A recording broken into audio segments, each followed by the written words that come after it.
జనరల్‌గా చాలా మందిలో కొంతమంది కొన్ని విషయాల్లో ఆగిపోతూ ఉంటారు.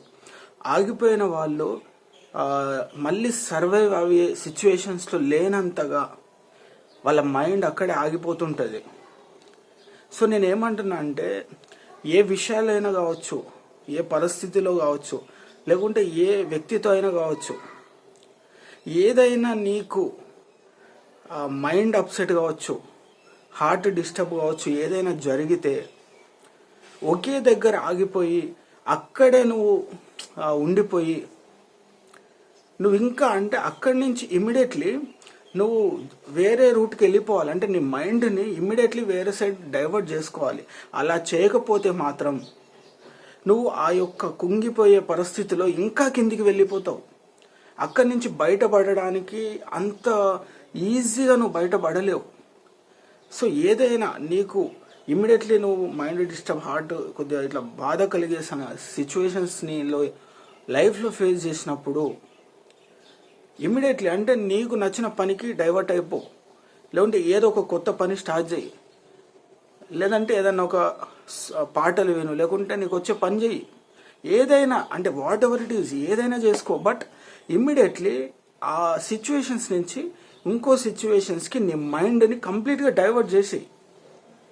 ఎందుకంటే తగిలిన గాయం కావచ్చు, డిస్టర్బ్ అయిన మనసు కావచ్చు, అవి మనము మార్చకపోవచ్చు, కానీ ఆ విషయాల నుంచి ఇంకో విషయానికి మన మైండ్ని డైవర్ట్ చేసుకోగలిగితే మనల్ని మనం కొంచెం ఇంకొక కొత్త లైఫ్లో సర్వైవ్ అయ్యే ఛాన్సెస్ ఉంటాయి.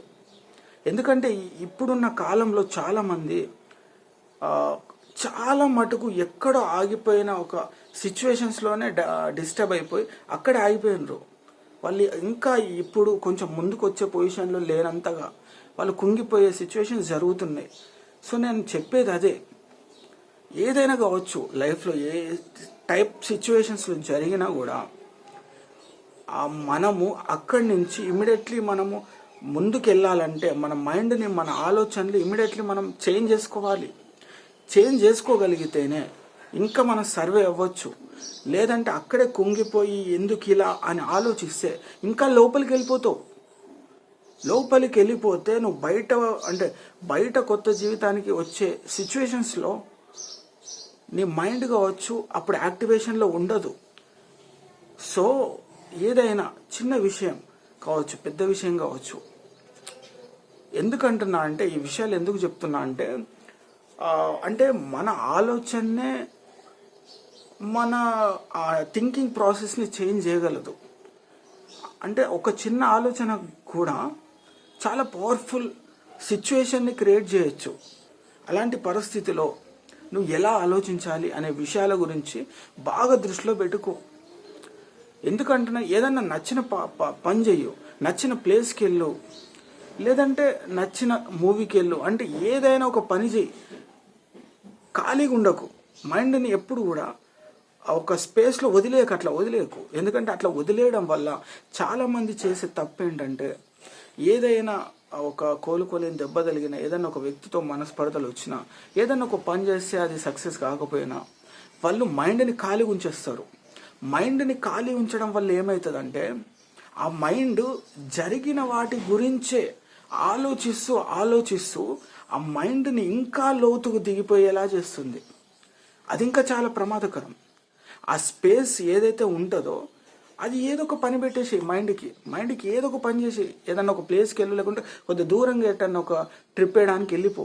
ఇమ్మీడియట్లీ చాలా మంచిది అది.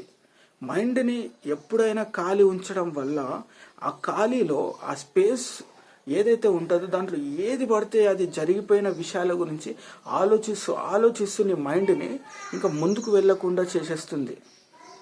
సో మైండ్ ఫుల్ చేసేసుకో అంటే నీకు నచ్చిన వాటి విషయాల్లో ఫుల్ చేసేసుకో, లేదంటే డైవర్ట్ అయిపో వేరే సిచ్యువేషన్స్కి.